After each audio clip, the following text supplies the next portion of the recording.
Hello everyone, welcome to our channel curves life tarot. कैसे friends आप लोग? Hope से आप लोग बहुत अच्छे होगे और अपनी लाइफ में बहुत अच्छा करोगे। आज हमारी रीडिंग का टॉपिक है कि कौन है जो आपको बिल्कुल भी आपका भला नहीं चाहता, बिल्कुल भी आपको पसंद नहीं करता है। तो चलिए देखते हैं। रीडिंग स्टार्ट करने से पहले मैं आपसे रिक्वेस्ट करूँगी कि आप मेरे चैनल को सब्सक्राइब कर लो और हमारी फैमिली का हिस्सा बन जाओ। अगर आपको पर्सनल रीडिंग बाय करनी है तो नंबर डिस्क्रिप्शन में मिल जाएगा, वहाँ से आप मुझे कॉन्टैक्ट करके अपनी रीडिंग बुक कर सकते हो। तो चलिए स्टार्ट करते हैं और देखते हैं कि कौन है जो आपका बिल्कुल भी भला नहीं चाहता। मैंने अभी रीडिंग करी है, आई थिंक कल या परसों में करी है, कि कौन है जो आपका बहुत अच्छा चाहता है। और मैंने उस रीडिंग में बोला भी था कि मैं ये करूँगी कि कौन है जो आपको बिल्कुल भी आपका भला नहीं चाहता। चलिए देखते हैं कौन है जो आपका बिल्कुल भी भला नहीं चाहता है। Okay, Queen of Swords.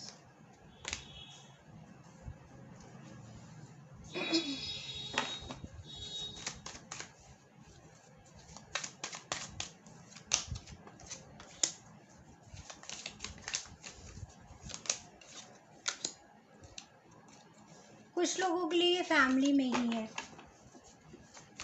Family में इन द सेंस कोई रिश्तेदार हो सकता है या कोई बहुत आपके करीबी है, वो हो सकता है। ये रिवर्स में आया है।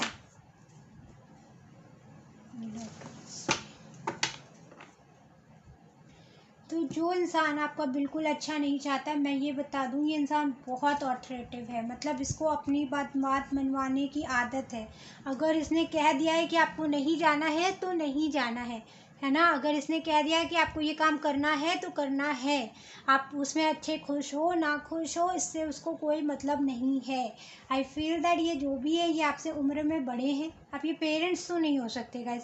Don't take it in that, क्योंकि वो आपका भला चाहते हैं, वो आपका बुरा नहीं चाहते। तो ये जो भी इंसान है ये हमेशा आप पे कमांड करने की कोशिश करते हैं, ये हमेशा आपको दबा के रखने की कोशिश करते हैं, हमेशा आपको वो काम देते हैं जिस काम में बहुत सारा उलझने हो। अब ये कोई आपका कलीग भी हो सकता है या कोई आपका दोस्त हो सकता है जो आपको हमेशा वो काम देता है जिसमें बहुत दिमाग लगाना हो या बहुत ज़्यादा मेहनत करनी हो, और जिसमें कम मेहनत और कम दिमाग लगाना होता है वो खुद ही ले लेता है। क्योंकि अगर ज़्यादा ख़राब हुआ तो आपका क्रेडिट, बन गया तो भी उसका क्रेडिट कि हमने आपको ये काम दिया था।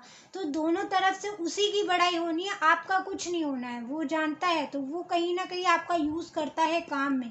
कहीं ना कहीं वो सोचता है कि आप उसको अपनी फैमिली मानते हो, उसको लगता है कि आप उसको बहुत ज़्यादा समझते नहीं हो ना। बहुत ज़्यादा समझने के अंदर आप उसकी चालाकी नहीं समझते हो, ऐसी भी एनर्जी है। आई फील दैट ये हमेशा क्रेडिट लेने में माहिर है। जब भी कोई भी काम होता है ये खुद का क्रेडिट ले लेते हैं कि हमने करवाया था, हमने दिया था, हमारी वजह से हुआ है। और आपकी समझदारी को ये हमेशा नीचे कर देते हैं। क्वीन ऑफ सॉर्ड्स रिवर्स में आया है, तो ये कहीं ना कहीं बता रहा है कि आपकी इंटेलेक्चुअलिटी को ये दबा देते हैं। आपके समझदारी, आपकी क्रिएटिविटी का क्रेडिट ये खुद ले लेते हैं। ये जो भी इंसान है ना, बड़े शातिर इंसान है, बड़े ही प्यारे दिखते हैं, शक्ल इनकी बड़ी ही प्यारी है। और ये हमेशा खुद को बिजी दिखाते हैं कि इनसे ज़्यादा काम तो कोई करता ही नहीं है।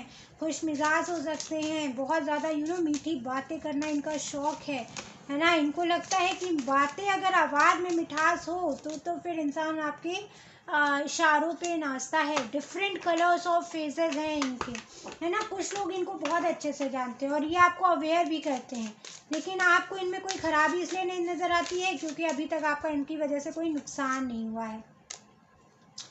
पैसों को लेके ये बहुत कंजूसी दिखाते हैं। ऐसा दिखाते हैं कि जैसे इनसे ज़्यादा कोई अमीर नहीं है, लेकिन जहाँ खर्च करने की बात आती है तो सबसे ज़्यादा गरीब यही है।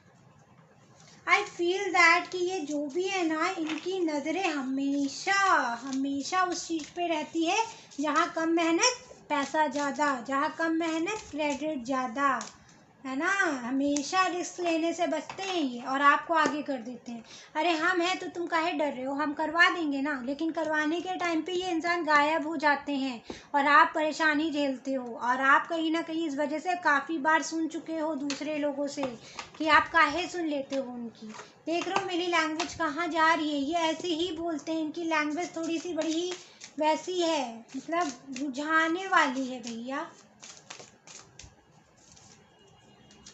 Awareness, okay. ये भगवान की बड़ी गुण गाते हैं, है ना। भोलेनाथ के बहुत बड़े भक्त भी होंगे, ड्रिंकिंग की करना इनको शौक होगा, क्योंकि ये भोलेनाथ के भक्त हैं, ऐसा ये कहते हैं। भोलेनाथ भी तो पीते हैं, भोलेनाथ भी तो भांग खा पीते हैं ना, ऐसे करके ये बातें करते हैं। मगर वही बात है ना, एक फेज है, मैं फिर फंस जाऊंगी, फिर आप मुझे कमेंट सेक्शन में बताना। मन में राम बगल में छुरा, आई थिंक ये मैंने राइट बोली है, आप मुझे बताना मैंने सही बोला है या नहीं बोला है। ये उस तरह के इंसान है। देखिए मन में इनके तो भगवान जी हैं, है ना, और बाहर से ये इतना दिखा रहे हैं कि देखो हम कैसे डरवा सकते हैं तुमको। तो मन में राम बगल में छुरा, ऐसी एनर्जी है ऐसे इंसान की। तो आपको कहीं ना कहीं इनसे बच के रहना है। ये आप अगर अभी ऐसे हो ना, तो ये ऐसे बनाने में लगे हुए हैं आपको, या आप ऐसे तो ये खुद ऐसे, तो ये खुद को ऐसा बनाने में लगे हुए हैं। तो आपके लिए तो ये बिल्कुल बहुत खतरनाक इंसान है। टेंशन इनकी वजह से आपको बहुत ज़्यादा होता है। अक्सर लोग आपकी मोरालिटी पे इनकी वजह से क्वेश्चन उठा लेते हैं, इनकी संगत की वजह से आप पे क्वेश्चन उठा देते हैं। तो वह आपको बदलाव की बहुत ज़्यादा ज़रूरत है। आपको समझने की ज़रूरत है कि देखिए आप गलत हैं या नहीं है, इससे कोई मतलब नहीं है। अगर आप गलत लोगों के संगति या गलत लोगों के साथ बैठे हैं तो आप गलत हो गए हैं। क्योंकि एक एग्ज़ाम्पल है, क्योंकि ये बात मुझे किसी ने बताई थी कि आप दारू नहीं भी पी रहे हैं और आप किसी बार वगैरह में बैठे हो जाके, तो लोग तो बाहर वाले यही समझेंगे, बाहर निकलोगे तो आप पी के आए हो। एग्जाम्पल दे रही हूँ, क्योंकि आपने नहीं पी, उनको नहीं पता, लेकिन उन्होंने देखा कि आप शॉप से बाहर निकल रहे हो, तो इट मीन्स यू आर, है ना। तो इस चीज़ को समझो कि आप किसके साथ हो, किसके साथ नहीं हो। आपकी संगति का असर आपके चरित्र पे बहुत ज़्यादा पड़ता है।